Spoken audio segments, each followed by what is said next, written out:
আসসালামু আলাইকুম। কিভাবে সৌদি আরবের ভিসা চেক করবেন, শুধুমাত্র পাসপোর্ট নাম্বার দিয়ে কিভাবে সৌদি আরবের ভিসা চেক করবেন এবং ভিসা কপি ডাউনলোড করবেন, আজকের ভিডিওতে ভিসা কপি ডাউনলোড সহ সম্পূর্ণ প্রসেস দেখিয়ে দিব। অবশ্যই ভিডিওটি সম্পূর্ণ দেখবেন। যারা চ্যানেলটিতে নতুন, চ্যানেলটি সাবস্ক্রাইব করে রাখবেন। তো এক্ষেত্রে আপনি যে কোনো একটি ব্রাউজারে চলে যাবেন। তো ব্রাউজারে গিয়ে সার্চ করবেন সৌদি ভিসা চেক। তো এই কাজটাকে তো আপনার হাতে থাকা স্মার্টফোন দিয়েও কিন্তু করে নিতে পারবেন। তো এটা লিখে সার্চ করার সাথে সাথে এরকম একটি পেজ আসবে। তো এখানে আপনার দ্বিতীয় নম্বর যে অপশনটা আছে visa.mofa.gov.sa, এই ওয়েবসাইটটিতে ক্লিক করবেন। তো ওয়েবসাইটের লিঙ্কটা আমি আমার ডেসক্রিপশন বক্সে দিয়ে দেবো, সেখান থেকে আপনারা দেখে নিতে পারবেন। তো এরকম একটি পেজ আসবে। তো পেজ আসার পর এটা সম্পূর্ণ কিন্তু আরবি ভার্সন থাকতে পারে। তো এই ক্ষেত্রে আপনারা কর্নারে দেখবেন ই নামে একটি অপশন আছে, এখানে ক্লিক করবেন। তো ক্লিক করার সাথে সাথে কিন্তু সম্পূর্ণ ভার্সনটা চেঞ্জ হবে, ইংলিশ ভার্সনে হয়ে যাবে। তো এই ক্ষেত্রে আপনারা এখানে দেখবেন ভিসা প্ল্যাটফর্ম নামে একটি অপশন আছে। ভিসা প্ল্যাটফর্ম নামে অপশনটিতে ক্লিক করার সাথে সাথে এরকম একটি পেজ আসবে। তো এখান থেকে চাইলেই আপনারা ভিসা কপিটা ডাউনলোড করে নিতে পারবেন। যেহেতু আপনার শুধুমাত্র পাসপোর্ট নাম্বার আছে, আগে আপনাদের অ্যাপ্লিকেশন কপিটা ডাউনলোড করে নিতে হবে পাসপোর্ট নাম্বার দিয়ে। তো এই ক্ষেত্রে আপনাদের সার্ভিস ফর সিটিজেন্স অ্যান্ড রিসাইডেন্টস নামে যে অপশনটি আছে এখানে ক্লিক করবেন। তো এখানে ক্লিক করার সাথে সাথে এরকম একটি পেজ আসবে। তো এখানে দেখবেন সার্ভিস, সার্চিং ফর সার্ভিস, এখানে আপনারা FIND লিখে সার্চ করবেন। সার্চ করার পর এরকম একটি পেজ আসবে, ফাইন্ড অ্যাপ্লিক্যান্ট ডাটা। তো এখানে ক্লিক অ্যাপ্লাই নামে যে অপশনটি আছে এখানে ক্লিক করবেন।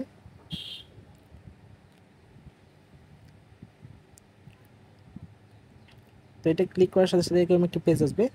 তো এখানে আপনার কাঙ্ক্ষিত পাসপোর্ট নাম্বারটি দিয়ে দিবেন।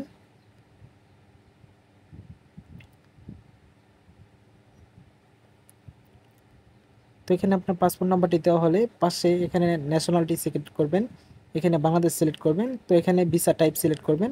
আপনি যদি কাজের জন্য ভিসা তৈরি করে থাকেন অবশ্যই ওয়ার্ক সিলেক্ট করবেন, যদি উমরার জন্য দিয়ে করে থাকেন তাহলে অবশ্যই উমরা সিলেক্ট করবেন। তো এখানে কাজের জন্য হলে অবশ্যই ওয়ার্ক সিলেক্ট করে দিবেন। তো এটা সিলেক্ট করার পর এখানে আপনার ভিসা ইস্যু, এখানে আপনি ঢাকা সিলেক্ট করে দিবেন।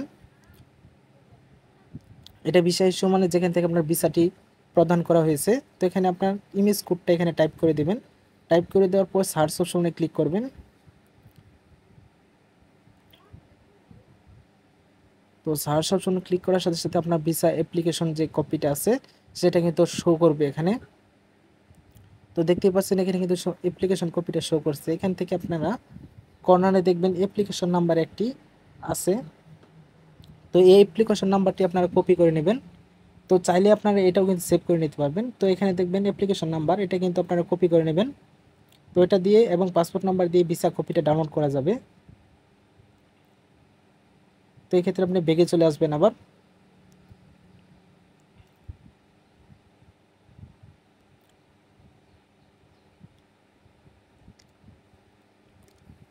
ব্যাগে আসার পর আবার ভিসা প্ল্যাটফর্মের অপশনটিতে সবার প্রথম যে অপশনটা আছে সেখানে চলে যাবেন।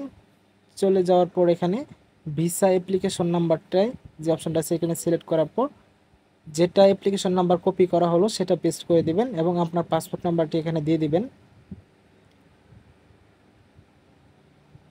তো পাসপোর্ট নাম্বারটি দেওয়া হলে এখানে আপনার ক্যাপচাটি পূরণ করে দিবেন।